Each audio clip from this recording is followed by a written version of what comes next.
السلام عليكم ورحمة الله تعالى وبركاته. maanta barnaamijkan waxaan kusoo qaadan doonaa mowduuc ku saabsan dowladda Talyaaniga. Dowladda Talyaaniga waxay ku taallaa koonfurta qaaradda Yurub, waxayna xuduud la wadaagtaa wadamada Faransiiska iyo Switzerland iyo wadanka Austria. Wuxuu soodin leeyahay wadanka Slovakia. waxaa kaloo xusid mudan in shirkadda Ferrari ee soo saarta gaariyaasha Ferrari-ga laga leeyahay wadanka Talyaaniga. waxaa kale oo Talyaaniga loo qadariyay inay tahay dowladda kaliya ee dowladda ku dhex taalo laba dowladna ay ku dhex yaalaan, midna waa San Marino,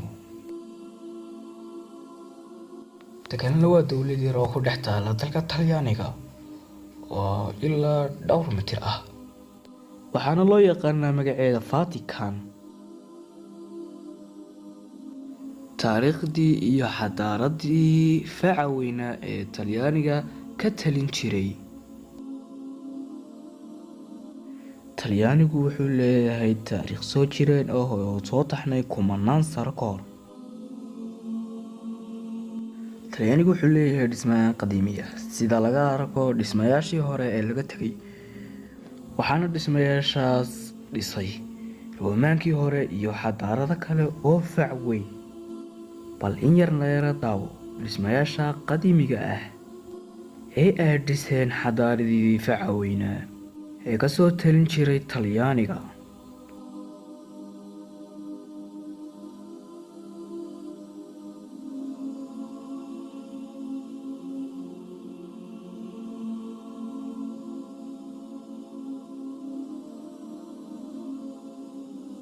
haddaba aynu isla eegno inta gobol iyo inta magaalo oo u qaybsamo ayaanu eegi doonaa.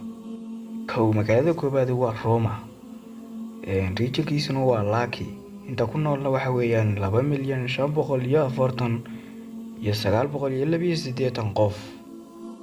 magaalada labaad waa Milan waxay ka mid tahay gobolka Lombardia, waxaana ku nool 1,256,000 qof. magaalada saddexaad waa Naples waxay ka tirsan tahay gobolka Campania, waxaana ku nool 979,409 qof.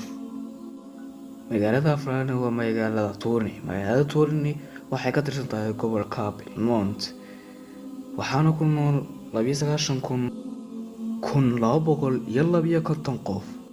magaalada shanaad waa magaalada Belgrade waxay ka tirsan tahay gobolka Sicilia, waxaana ku nool 668,560 qof. magaalada lixaad waa Genoa waxay ku taallaa gobolka Liguria, waxaana ku nool 610,811 qof. magaalada toddobaad waa magaalada Bologna waxay ku taallaa gobolka Emilia Romagna, waxaana ku nool 377,745 qof. magaalada sideedaad waa magaalada Firenze waxay ku taallaa gobolka Tosca, waxaana ku nool 360,647 qof. magaalada sagaalaad waa magaalada Bari, gobolka ka tirsan waa Bolha, tirada dadka ku nool waa 325,860 qof. magaalada tobnaad waa magaalada Catania, waxaana ku taallaa gobolka Sicilia, waxaana ku nool dad dhan 302,880 qof. lacagta dalka Talyaaniga laga isticmaalana waa lacagta yuurada la yiraahdo. maanta inta bay ku dhamaatay inta jecleed walaalkii Cabdi Qays oo idin leh ismaqti dambe oo xiiso leh.